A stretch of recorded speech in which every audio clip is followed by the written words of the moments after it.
ॐ स्थापकाय च धर्मस्य सर्वधर्मस्वरूपिणे अवतारवरिष्ठाय रामकृष्णाय ते नमः। नमस्कार यूट्यूब चैनलेर समस्त भक्त दर्शनार्थी एवं अनुरागी बिंदुदेर आंतरिक प्रীতি शुभेच्छा ও अभिनंदन জানাই। আমাদের ঠাকুর শ্রীরামকৃষ্ণ খেলার ছলেও আধ্যাত্মিক ভাব সঞ্চারণ করতেন। এরকম একটি ঘটনা আমরা দেখব। একদিন দক্ষিণেশ্বরে আগত এক যুবক ঠাকুরের ঘরের মধ্যে কোণে এক বসে আছে এবং ঠাকুরকে দর্শন করছে এবং তার বচন সুধা পান করছেন।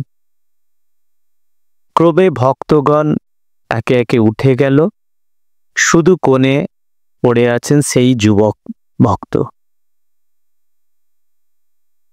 আর ছোট খাটটিতে উপবিষ্ট ঠাকুর মৃদু হেসে সেই যুবককে নিরীক্ষণ করছেন। যুবকটি বিদায় নিতে উঠলে ঠাকুর বললেন, তুই কুস্তি লড়তে পারিস? আমার সঙ্গে লড়তে পারবি? দেখি লড়তো এক হাত। এই বলে তিনি সোজা হয়ে দাঁড়ালেন। যুবকটি তখন পালোয়ানের মতো চেহারা, সুগঠিত বলিষ্ঠ দেহ।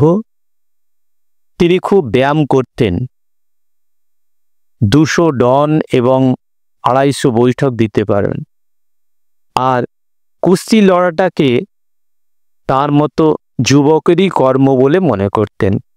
তাই অবাক হয়ে ভাবতে লাগলেন, ভালো রে ভালো, এই কেমন সাধুকে দর্শন করতে এলাম, সাধু কুস্তি লড়তে চায়। প্রকাশ্যে বললেন যুবকটি, লড়তে জানি। ততক্ষণে ঠাকুর হাস্য সহকারে পালোয়ানের মতো তাল ঠুকতে ঠুকতে ক্রমেই যুবকটির দিকে এগিয়ে আসলে তার 2 হাত স্বীয় করদয়ে গ্রহণপূর্বক ঠেলতে লাগল। অগত্যা যুবকটিও তাকে ঠেলতে ঠেলতে ক্রমে ঘরের দেওয়ালে চেপে ধরলেন। ঠাকুরের মুখে তখনও মৃদু হাসি আর হস্তে সেই যুবকটির করদয়। যুবকের মনে হলো যেন কি একটা অলৌকিক শক্তি ঠাকুরের দেহ থেকে শিরশির করে তার দেহে প্রবেশ করছে। তার শরীর রোমাঞ্চিত ও অবশ প্রায় হলো। ঠাকুর তখন তাকে মুক্তি দিয়ে বললেন, কেমন হারিয়েছিস তো? তারপর নিজের খাটটিতে গিয়ে বসলেন। এক অজ্ঞাত শক্তির নিকট পরাজিত যুবকটি তখন অননুভূত আনন্দে বিভোর। স্বল্পক্ষণ পরে ঠাকুর এসে আস্তে আস্তে তার পিঠ চাপড়াইয়া বললেন, মাঝে মাঝে এখানে আসিস, একদিন এলে কি হয়? তো এই যুবকটি আর কেউ নয়, শ্রীরামকৃষ্ণের অন্যতম পার্ষদ এবং স্বামী বিবেকানন্দের গুরুভ্রাতা স্বামী বিজ্ঞানানন্দজি। সেই বিজ্ঞানানন্দজি মহারাজ, যিনি ইঞ্জিনিয়ার ছিলেন, স্বামীজির নির্দেশে তিনি বেলুর মঠ এবং বেলুর মঠে প্রস্তর মূর্তি তিনি স্থাপন করেন তারই ইঞ্জিনিয়ারিং বুদ্ধিতে। আমরা তারই জীবন অনুধ্যান করতে চলেছি। স্বামী বিজ্ঞানানন্দজি মহারাজের পূর্ব আশ্রমের নাম ছিল হরিপ্রসন্ন চট্টোপাধ্যায়। পিতা তারকনাথ চট্টোপাধ্যায়ের আদি বাসস্থান ছিল 24 পরগনার অন্তর্গত বেলঘরিয়া। কর্মপ্রদেশে তিনি এটোয়াতে যখন বাস করছিলেন তখন 1868 খ্রিস্টাব্দে 30 অক্টোবর শুক্রবার অর্থাৎ বাংলা 15ই কার্তিক 1275 বঙ্গাব্দ বৈকুণ্ঠ চতুর্দশীতে হরিপ্রসন্ন জন্মগ্রহণ করেন। শৈশবে কাশীধামে পিতৃগৃহে থেকে বিদ্যাভ্যাস করেন।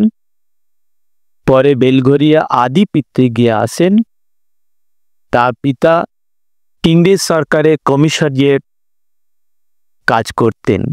দ্বিতীয় আফগান যুদ্ধ অর্থাৎ 1861 খ্রিস্টাব্দে কোয়াটাতে তার মৃত্যু হয়। 1882 খ্রিস্টাব্দে কলকাতায় হেয়ার স্কুল থেকে প্রথম বিভাগে উত্তীর্ণ হন এবং তার 3 বছর পরে সেন্ট জেভিয়ার্স কলেজ থেকে প্রথম বিভাগে এফএ পাস করেন। বিএ পড়ার সময় হরিপ্রসন্নকে পাটনা যেতে হলো, তথা পাঠ শেষ করে ইংরেজি শিক্ষার জন্য তিনি পুনায় গমন করলেন। পুনায় ব্যয়বহুল্য ছিল, সেই জন্য তারা বাঙালি ছাত্ররা একটি মেসে অবস্থানপূর্বক অধ্যয়ন করতেন। হরিপ্রসন্ন অপর 6টি ছাত্রের সঙ্গে সেখানে থেকে জ্যেষ্ঠ তাতে প্রেরিত 25 টাকা ব্যয় নির্বাহ করতেন। ছাত্র জীবনে তাঁর ধর্মভাব বিশেষ লক্ষিত হতো। তিনি প্রত্যহ গায়ত্রী জপ করতেন। তার অনুপ্রেরণায় ছাত্রগণ স্থির করলেন যে তারা নিজ প্রয়োজনে যে পুস্তক বা যন্ত্রাদি ক্রয় করবেন তাহা মেসের অপর সকলেও ব্যবহার করতে পারবেন এবং কেহ চলে গেলে পরবর্তী ছাত্রদের জন্য সেগুলো রেখে যাবেন। বাল্যে তিনি অতি সত্যবাদী ছিলেন।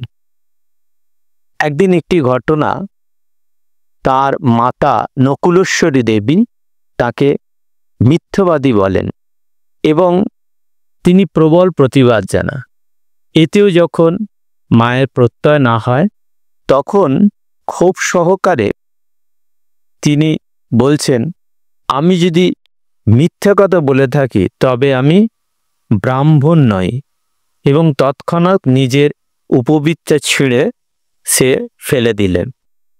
মাতা ভয় পেয়ে গেলেন, ভয় পেয়ে বললেন, এ কি অকল্যাণ করলি?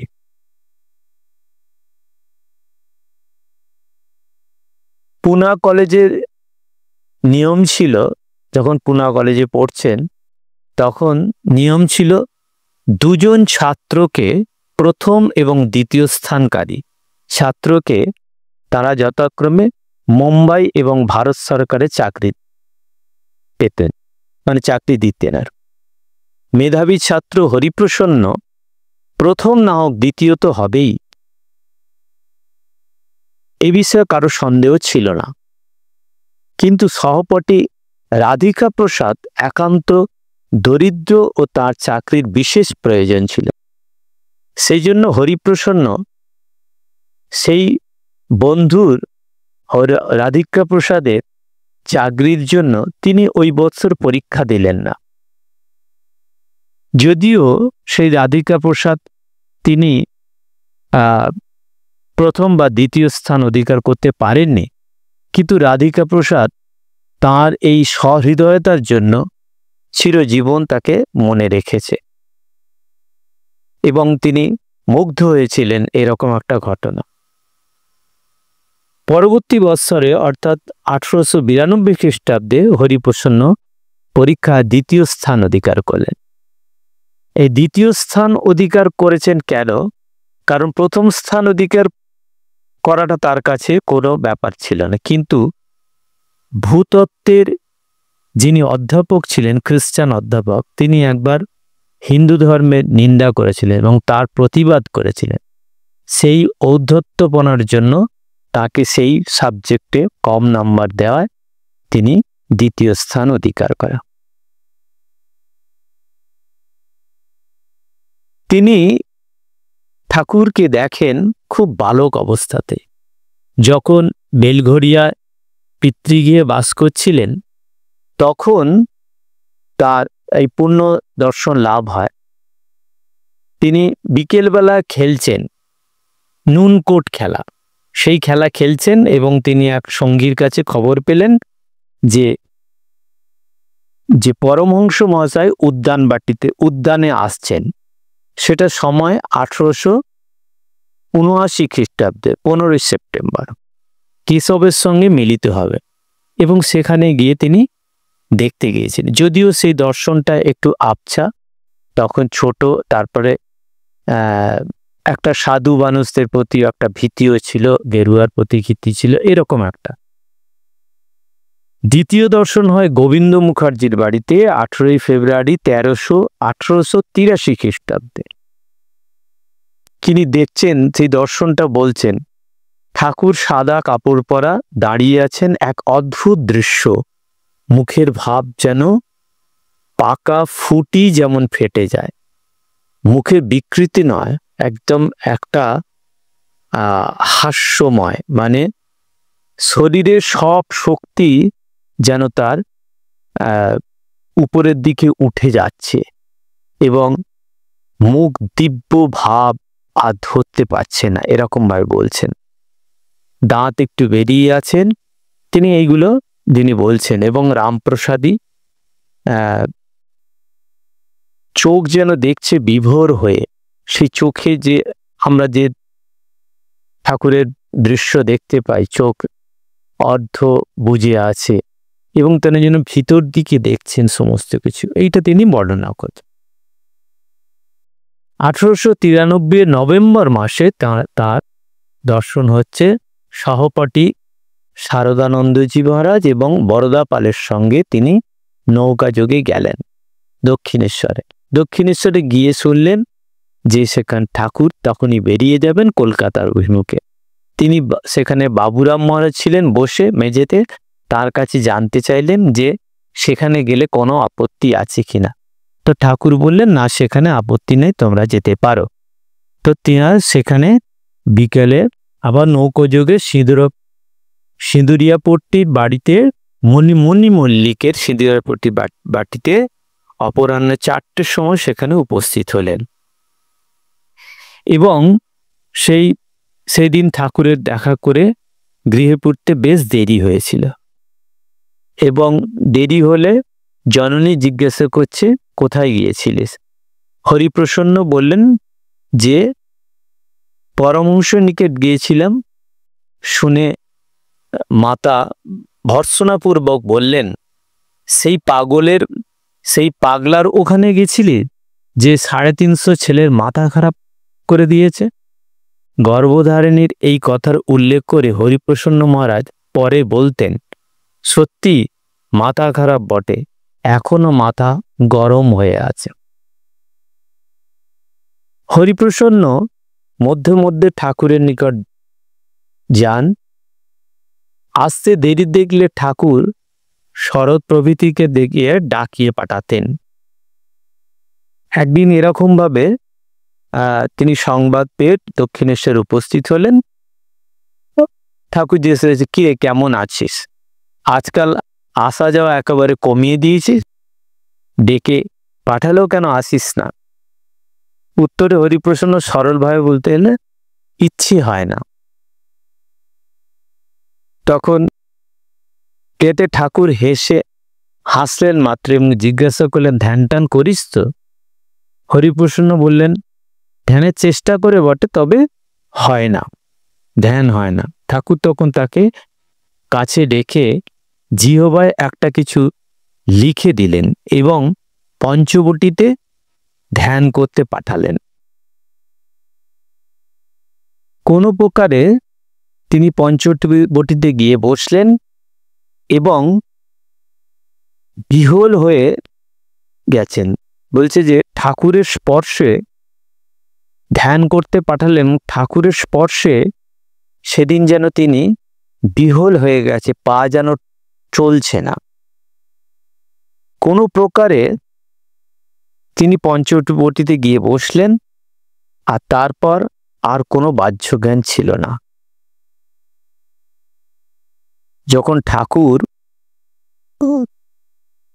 যখন জ্ঞান হলো, দেখছেন ঠাকুর তার পাশে বসে গায়ে হাত বুলাচ্ছে আর মুচকি মুচকি হাসছে।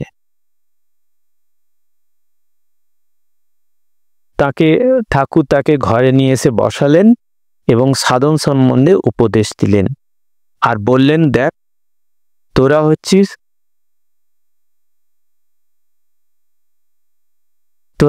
ঠাকুরের, ঈশ্বরের হচ্ছে কি যে একটা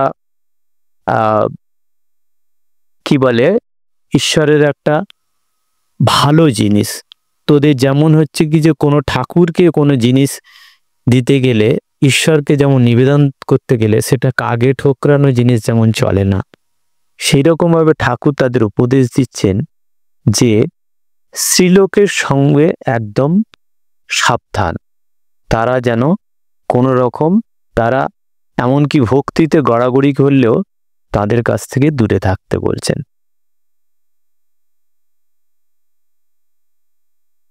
হরিপ্রসন্ন যেদিন ঠাকুরের মুখে শুনলেন যে রাম, যে কৃষ্ণ, সেই ইদানিং এই শরীরে রামকৃষ্ণ, সেদিন তার বিশ্বাস হয়নি। মনে করলেন যে, মনে বরং এরূপ চিন্তা হলো, তা একটু আবোল তাবোল বলে বটে, তো লোকটি বেশ ভালো সরল। বড় একদিন সচক্ষে দণ্ডমান ঠাকুর গভীরভাবে রাসলীলা এবং গোপীদের শ্রীকৃষ্ণ প্রেমের ব্যাখ্যার ছলে যখন বললেন, যে বৃন্দাবনে রাসলীলা করছিল সেই এই শরীরটাতে আছে, সেদিন ঠাকুরের মুখচক্ষুর ভাব ও কথার ভঙ্গিতে এমন একটা সংক্রামক দৃঢ়প্রত্যয়ের ছাপ ছিল যে হরিপ্রসন্ন ওয়া সচক্ষে দর্শন করে আর অবিশ্বাস করতে পারলেন না। হরিপ্রসন্ন তিনিও ঠাকুরকে প্রশ্নের অবধি রাখতেন না। একদিন এমন জিজ্ঞাসা করছেন, ঈশ্বর সাকার না নিরাকার? শ্রীগুরুর উত্তর দিলেন, ঈশ্বর সাকার নিরাকারও, আবার সাকার নিরাকারে পারও। যা দেখছি সবই ঈশ্বর। এই অপূর্ব বাণী শুধু শব্দরাশি শিষ্যের কর্ণে প্রবেশ না করে একটা অজ্ঞাত শক্তি মিশ্রিত তার মনোরাজ্যে প্রবেশ করলেন। এই জ্ঞানকে তিনি অতি উচ্চ জ্ঞানের সঙ্গে তুলনা করতেন।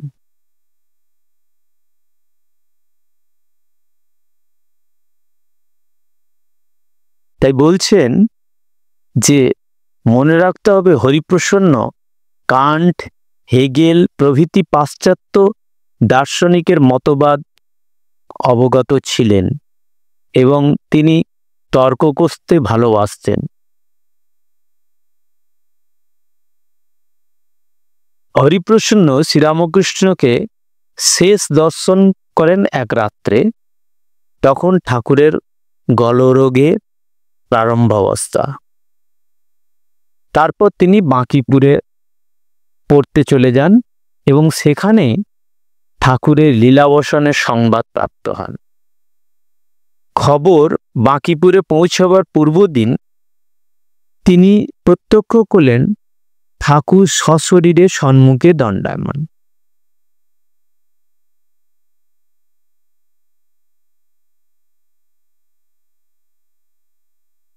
এই প্রসঙ্গে বলতে গিয়ে বলছেন যে যখন স্বামীজির দেহত্যাগ হলো তখনও তার এইরকম অনুরূপ দর্শন হয়েছিল।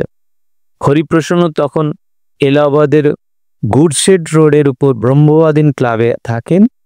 ঠাকুর করে ধ্যানকালে তিনি দেখলেন স্বামীজি ঠাকুরের কোলে উপবিষ্ট। দেখিয়ে ভাবলেন এ আবার কি? তারপর তিনি সংবাদ পেলেন স্বামীজির মহাসমাধি লাভ করেছে।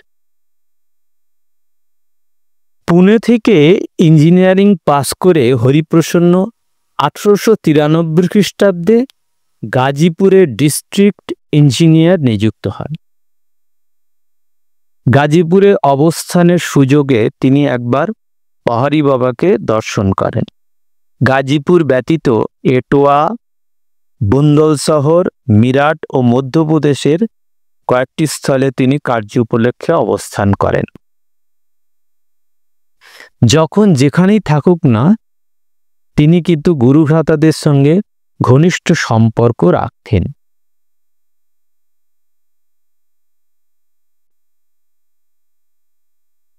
এটোয়াতে একসময় সুবোধানন্দজি মহারাজ তাঁর সহিত সাক্ষাৎ করে মঠের আর্থিক অবস্থা বুঝিয়ে দিলে তিনি তদবধি মঠের সাহায্য প্রকল্পে তিনি প্রতি মাসে নিয়মিত 60 টাকা করে পাঠাতেন। তখন মঠের অবস্থা খারাপ, সেই হিসাবে সুবোধানন্দজি মহারাজ তাকে বলতে তিনি 60 টাকা করে দিতেন। 1895 খ্রিস্টাব্দে বিরজানন্দজি মহারাজ ব্রঙ্কাইটিস ও হৃদরোগে আক্রান্ত হলে বৃন্দাবন থেকে এটোয়া শহরে তাকে গৃহে উপস্থিত হন। পরে প্রেমানন্দজিও সেখানে যান। হরিপ্রসন্ন স্বভাবতই অর্থব্যয় মুক্তহস্ত ছিলেন। তার ঐকান্তিক যত্নে বিরজানন্দ 1 মাসের মধ্যেই পূর্ণ স্বাস্থ্য লাভ করেন। এর স্বল্পকাল পরেই, অর্থাৎ আমরা যখন বলছি এই 1895 খ্রিস্টাব্দের পরে, হরিপ্রসন্ন কর্মত্যাগ করে আলমবাজার মঠে গুরু ভ্রাতাদের সঙ্গে মিলিত হলে তিনি সেখানে যে জয়েন করলেন, মানে 1897 খ্রিস্টাব্দে এরকম সব। মাতার ভরণ পোষণের স্থায়ী ব্যবস্থা এবং কনিষ্ঠ ভ্রাতার পাঠের ব্যয় নির্বাহের জন্য তাকে এতদিন চাকরি করতে হয়েছিল। এই সময় এই দুই প্রয়োজনের অনুরূপ অর্থ সঞ্চিত হওয়ায় তিনি সাংসারিক কর্তব্যভার থেকে মুক্ত হলেন। 1897 অব্দে স্বদেশ প্রত্যাগত আচার্য স্বামী বিবেকানন্দ যখন উত্তর পশ্চিমাঞ্চলে ভ্রমণ করছিলেন, তখন হরিপ্রসন্ন মহারাজ তাঁর আহ্বানে তাঁর সহিত মিলিত হলেন। মিলিত হয়ে দেরাদুন, রাজপুতানা প্রভৃতি স্থানে গমন করলেন। অতঃপর মঠে প্রত্যাবর্তনের কিয়ৎকাল পরে স্বামীজির নির্দেশ অনুসারে তিনি শ্রী শ্রী ঠাকুরের সম্মুখে যথাবিধি সন্ন্যাস গ্রহণ পূর্বক বিজ্ঞানানন্দ নামে পরিচিত হন। আলমবাজার মঠ থেকে মঠ বেলুর নীলাম্বর বাবুর বাগানে স্থানান্তরিত হলে স্বামী বিজ্ঞানানন্দ তথায় আগমনপূর্বক স্বামীজির আদেশে মঠের জন্য কেনা ভূমিতে গৃহ নির্মাণ কার্যের ভার গ্রহণ করলেন। স্বামীজিকে তিনি যেমন ভালোবাসতেন তেমনি ভয়ও করতেন। স্বামীজিকে বিরক্ত দেখলে তিনি ধারে কাছে যেতেন না, এবং স্বামীজি আহ্বান ডাকলেও তিনি বলতেন এখন মশাই খুব ব্যস্ত আছি, পরে আসব বলে তিনি চলে যেতেন, এড়িয়ে যেত। বেলুর মঠে নবনির্মিত মঠের দ্বিতলে স্বামীজির পাশের ঘরে তাঁর শয়নকক্ষ ছিল। রাত্রে পদশব্দে পাছে স্বামীজির কোনো অসুবিধে হয় ভয়ে তিনি পা টিপে টিপে চলতেন। তাঁরই ঘরের সম্মুখে গঙ্গার দিকে বারান্দায় স্বামীজি ভ্রমণ করতেন। এক রাত্রে তিনি এইভাবে পদচারণ করতে করতে দীর্ঘকাল গুনগুন শব্দ করে গান গাইছিলেন, মা তং হি তারা, তুমি ত্রিগুণধারা পরাৎপর ইত্যাদি। এই সকল স্মৃতি বিজ্ঞান মহারাজের মনে এতই জাগরিক ছিল যে পরবর্তীকালেও তিনি ওই স্থানগুলিতে স্বামীজির উপস্থিতি অনুভব করতেন এবং স্বামীজি এখনো তার ঘরে আছেন। আমি তো তার ঘরের পাশ দিয়ে যাওয়ার সময় খুব পা টিপে টিপে চলি যাতে তার কোনো অসুবিধা না হয়, আর তার ঘরের দিকে বড় একটা তাকাই না, পাছে চোখাচোখি হয়ে যায়। অমনি কৌতূহলী কোনো শ্রোতা যদি প্রশ্ন করতেন, এখনো স্বামীজিকে দেখতে পান? তবে নিঃসন্দিগ্ধ উত্তর আসত, তিনি রয়েছেন আর দেখতে পাবো না, তিনি কথা বলছেন। এরূপ দৃঢ় বিশ্বাসের পশ্চাতে ছিল আরো বহু অনুভূতি। এক রাত্রে তিনি উঠে দেখলেন যেন স্বামীজির কক্ষে আলো জ্বলছে। প্রথমে তার মনে হলো স্বামীজি নিশীথে অধ্যয়নাদি করছেন। ঔৎসুক্যবশত দ্বারের মধ্যে দিয়ে অভ্যন্তরে দেখলেন কি স্বামীজি কি করছেন। দেখছেন স্বামীজি ধ্যানস্থ, তাঁরই অঙ্গের আভায় কক্ষ উদ্ভাসিত। এই যে আলোটা তিনি দেখছেন তার অঙ্গের আভাতে।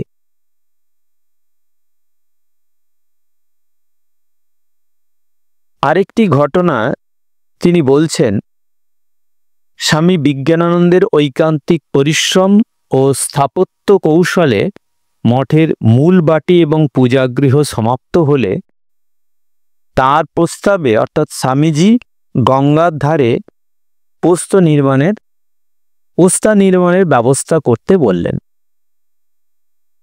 এই কার্যে নিযুক্ত থাকাকালে এক দ্বিপ্রহরে ভাটার সময় রৌদ্রে দণ্ডায়মান বিজ্ঞানানন্দ মহারাজ গলদঘর্ম হয়ে নিবিষ্ট মনে কার্য পরিচালনা করছিলেন। যাতে জোয়ার আসার পূর্বেই আরাধ্য কার্য সমাপন হয়ে যায়, তাই জল পিপাসা কণ্ঠে শুষ্ক হলেও স্থান ত্যাগ করা অসম্ভব। উপরে দ্বিতলে অসুস্থ স্বামীজি চিকিৎসকের বিধিমতো বরফ দিয়ে দুধ পান করছিলেন। পাত্র নিঃশেষ হয়ে যাবার পরে এমন সময় পোস্তার দিকে দৃষ্টি পড়লে সেবকের হাতে শূন্য পাত্রটি দিয়ে বললেন, পেশনকে দিয়ে দে। গ্লাসটি পেয়ে হরিপ্রসন্ন মহারাজ দুঃখিত মনে ভাবলেন, এই অবস্থাও স্বামীজি ব্যঙ্গ করছেন, তথাপি আদেশ পালন ও প্রসাদ ধারণ করা উচিত। এই বিবেচনায় অবশিষ্ট 2-4 ফোঁটা যা ছিল তাই পান করলেন। আশ্চর্যের বিষয়, মুখে যেন কে সুধা ঢেলে দিল। পিপাসা তখনই দূর গেল এবং শরীর স্নিগ্ধ হল।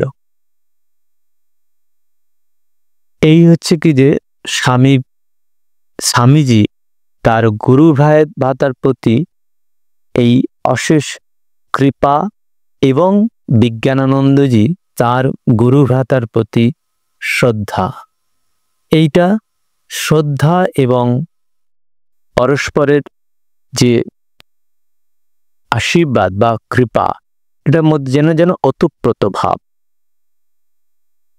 বিজ্ঞান মহারাজের শ্রী মায়ের মহিমা প্রথমে তত অনুভব করতে পারতেন না, তাই স্বামীজির নিকট উহা শিক্ষা করেন। ঘটনাটি তিনি একটি বর্ণনা করছেন। আমি শ্রী মায়ের কাছে বেশি যেতাম না, তা স্বামীজি কি করে জানতে পারেন? একদিন তিনি আমাকে জিজ্ঞাসা করলেন, মাকে প্রণাম করতে গিয়েছিলে? আমি বললাম, না মশাই। স্বামীজি বললেন, এক্ষুনি যাও, প্রণাম করে এসো। আমি তো মাকে প্রণাম করতে চললাম, মনে মনে ভাবছি কোনো প্রকারে একটা ঢিপ করে প্রণাম করে চলে আসব। মাকে প্রণাম করে উঠতেই স্বামীজি পিছন থেকে বললেন, সে কি পেশন, সাষ্টাঙ্গ হয়ে মাকে প্রণাম করো, মা যে সাক্ষাৎ জগদম্বা। আমি আবার সাষ্টাঙ্গে প্রণাম করে চলে আসি। আমি কিন্তু ভাবতেই পারিনি যে স্বামীজি আবার পেছনে পেছনে আসবেন। এই মাকে অনেকেই ততটা মনে করতে পারেননি যে তিনি ঠাকুরকে তারা যতটা নিয়েছিলেন মাকে ততটা নেননি। এটা স্বামীজির জন্যই আস্তে আস্তে সবাই মাকে সেই যে তিনি জগদম্বা, তিনি যে জগদ্ধাত্রী, তিনি যে জগৎ জননী, এই জিনিসটা আমরা পরবর্তীকালে দেখতে পাই। অধ্যয়নে তিনি এতই তন্ময় হয়ে যেতেন যে যখন তিনি পড়াশোনা করছেন কে এলো কে গেল কারও তিনি কিছুই বুঝতে পারতেন না, এতটাই তন্ময়তা তার মধ্যে ছিল।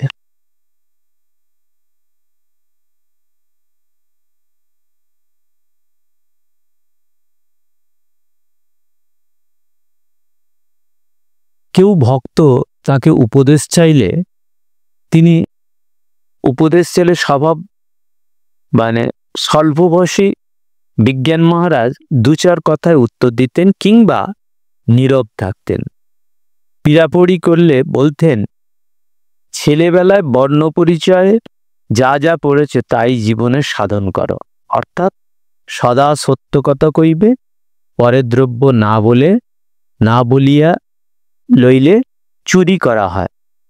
এই দুটি নীতি যদি সাধন করতে পারো আর সবই তাহলে সহজে হয়ে যাবে। আপনাতে ডুবিয়ে যাওয়াই ছিল তার সাধনার উদ্দেশ্য। তিনি প্রতি কার্যে ছিলেন নীরব, নিয়মানুবর্তী ও একনিষ্ঠ।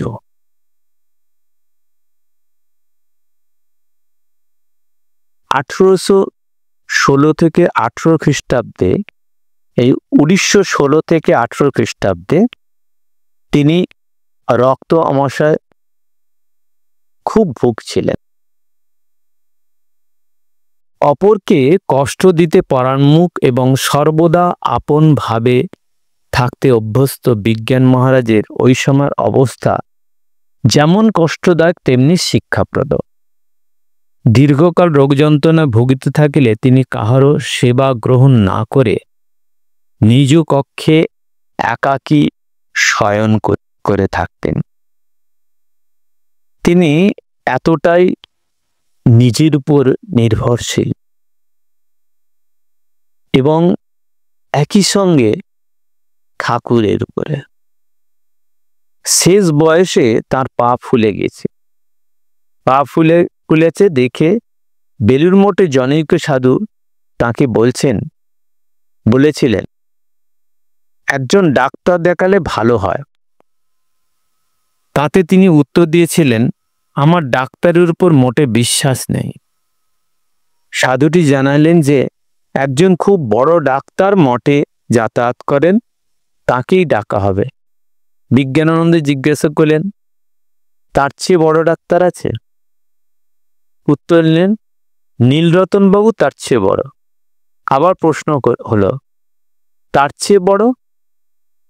উত্তর, তার চেয়ে বড় এখানে আর কেউ নেই। বিজ্ঞানানন্দ মহারাজ তখন বললেন, একজন আছেন, তিনি হচ্ছেন ঠাকুর, তার চেয়ে বড় আর কেউ নেই। তার এমনই বিশ্বাস, এমনই শ্রদ্ধা, এমনই ভক্তি, এমনই ভালোবাসা। তিনি পূর্বাশ্রমে থেকে তিনি আশ্রম থেকে খুব একটা বাইরে যেতেন না, কিন্তু এই রোগ আরোগ্যের পরে তিনি বেশ যাতায়াত শুরু করলেন। বায়ু পরিবর্তনের জন্য কাশীধামে গেলেন, তারপর সারনাথে গেলেন। সারনাথে যে গাইড ছিল তিনি মিউজিয়াম দেখাতে দেখতে সেখানে গিয়ে বুদ্ধর মূর্তির সামনে নিয়ে গেলেন এবং সেই বুদ্ধ মূর্তির সেখানে জন্ম থেকে মহানির্বাণ পর্যন্ত সমস্ত বৃত্তান্ত লেখা ছিল এবং সেগুলো নিরীক্ষণ করতে করতে তিনি এক দিব্য দর্শন লাভ করলেন এবং তিনি দেখছেন যে তার নিকট হতে সমস্ত ব্রহ্মাণ্ড অন্তরিত হলো এবং তিনি নিজে যেন একটি ক্ষুদ্র বিন্দুর নয়, এক নিরাকার জ্যোতি সমুদ্রে কূলে দাঁড়িয়ে ওই জ্যোতি নিরীক্ষণ করছেন।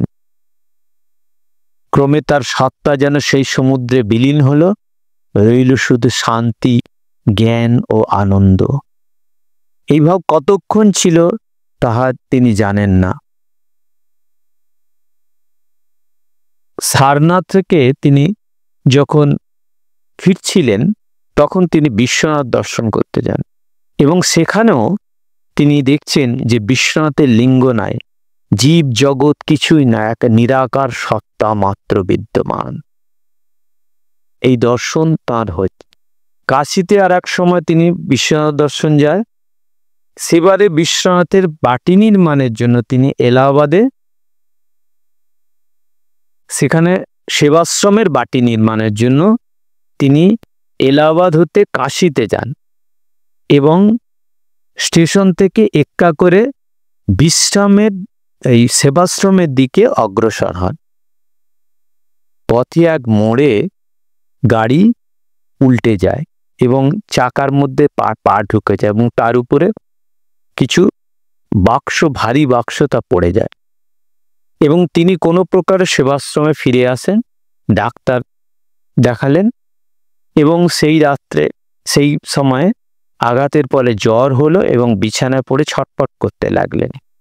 ভাবতে লাগলেন, হা বিশ্বনাথ, ঠাকুরের কাজের জন্য তোমার রাজত্বে এলাম, নিঃস্বার্থ কাজ, তা এরকম হলো, কাজের ক্ষতি হচ্ছে। পরে দ্বিপ্রহরে রাত্রের স্বপ্নে দেখেন জটাজুটো মণ্ডিত শিব মৃদু হাস্য সহকারে তাঁর দিকে অগ্রসর হচ্ছেন। তিনি ভাবলেন শিব তাকে নিতে এসেছেন। তাই বললেন, কি শিব ঠাকুর, আমাকে কি নিতে এসেছেন? এখন আমি যাব না, ঠাকুরের কাজ আছে, তাই আগে করতে হবে। কিন্তু সে কথা শোনে কে?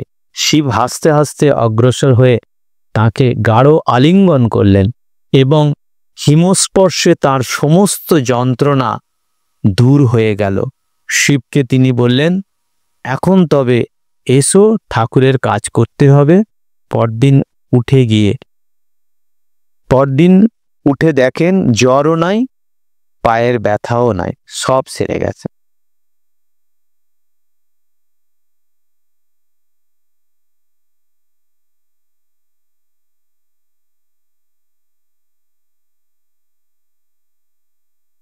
বিজ্ঞানানন্দ কেবল বিশেষ কার্য উপলক্ষে আসিতেন বেলুড়ে এবং ওইভাবে কাশী ও কঙ্খলে যেতেন।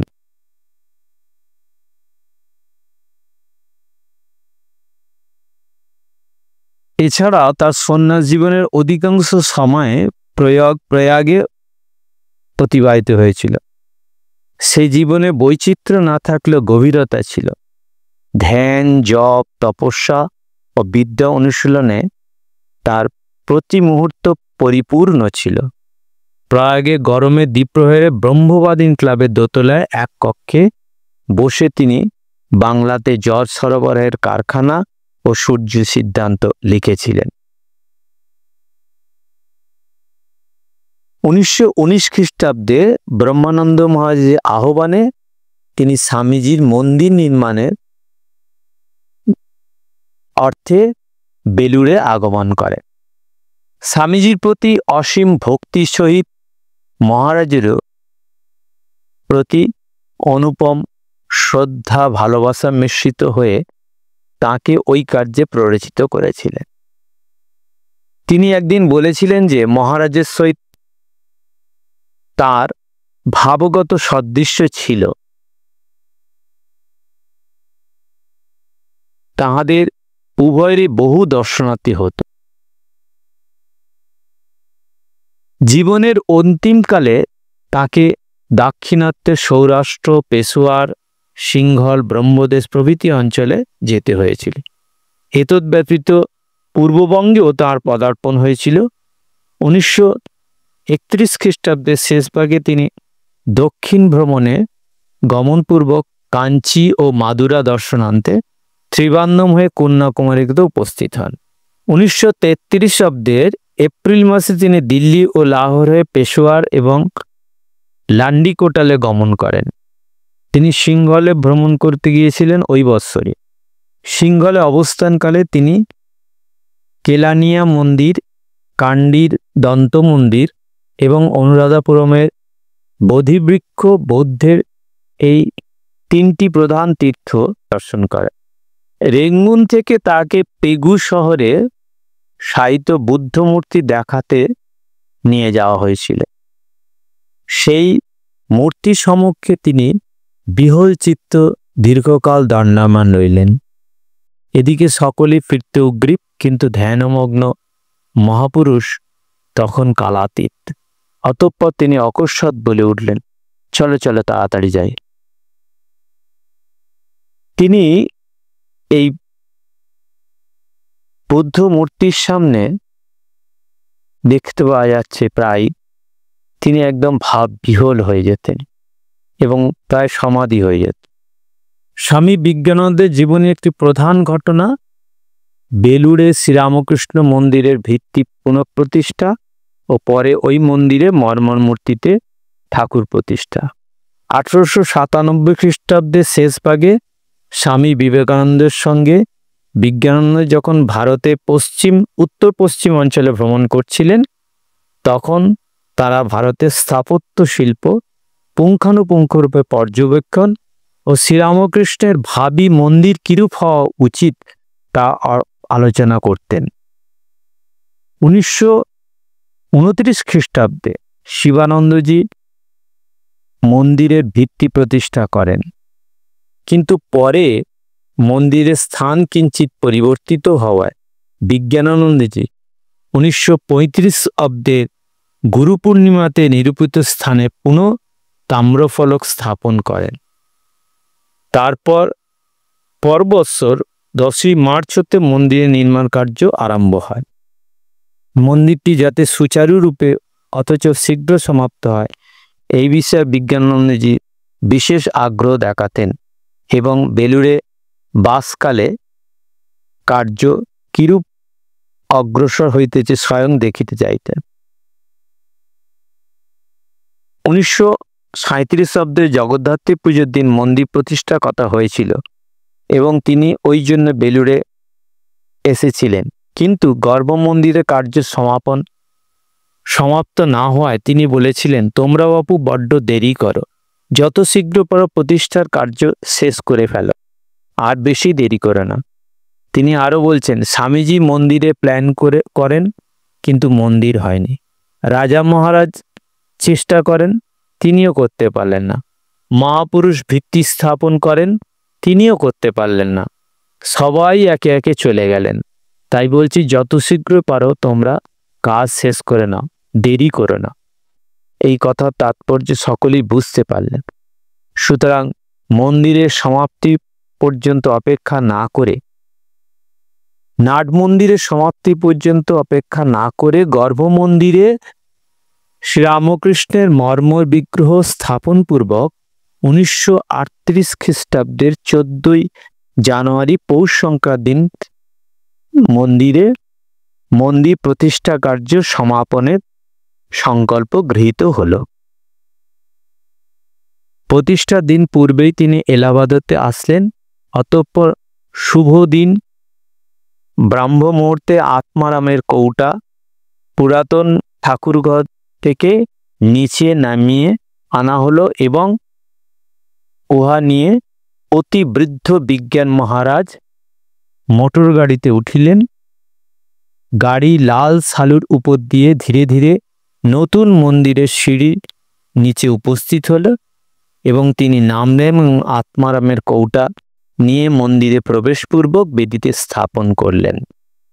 পরে পূজা, ভোগ নিবেদন ও আরতি সমাপ্ত হলে তিনি নিজ কক্ষে ফিরলেন। কক্ষে ফিরে তিনি বললেন, স্বামীজিকে বললাম, স্বামীজি, আপনি ওপর হতে দেখবেন বলেছিলেন, আজ দেখুন আপনারই প্রতিষ্ঠিত ঠাকুর নতুন মন্দিরে বসেছেন। তখন আমি স্পষ্ট দেখতে পেলাম স্বামীজি, রাখাল মহারাজ, মহাপুরুষ মহারাজ, শরৎ মহারাজ, হরি মহারাজ গঙ্গাধরময় প্রভৃতি সকলেই দাঁড়িয়ে আছেন। কিয়ৎক্ষণ পরে তিনি ইহাও বললেন, এবার আমার কাজ শেষ হলো। স্বামীজি আমার উপর যে কাজের ভার দিয়েছিলেন সে ভার আজ আমার মাথা থেকে নেমে গেল। 1934 খ্রিস্টাব্দে তিনি বেলুড় মঠের ট্রাস্টি এবং সমগ্র মঠ ও মিশনের ভাইস প্রেসিডেন্ট নির্বাচিত হন।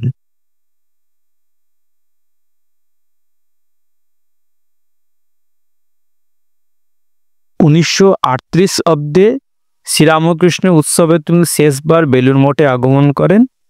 উৎসবান্তে 8ই মার্চ এলাহাবাদে ফিরিয়ে যাবার পর হতে তার শরীর ক্রমে অসুস্থ হতে থাকে।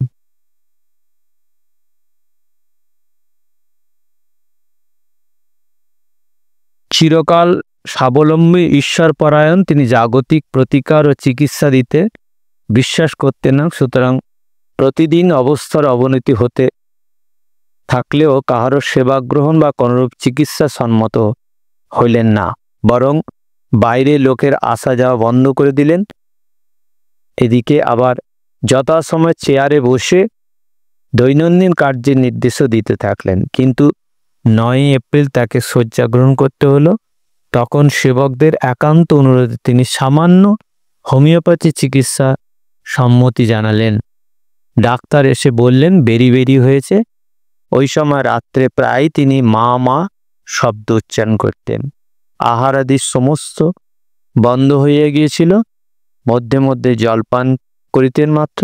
অবশেষে 25 এপ্রিল সোমবার অপরাহ্ন 3:20 সময় তিনি লীলা সংবরণ করলেন। ওম শান্তি শান্তি শান্তি। হরি ওম তৎসৎ। শ্রী রামকৃষ্ণার্পণমস্তু।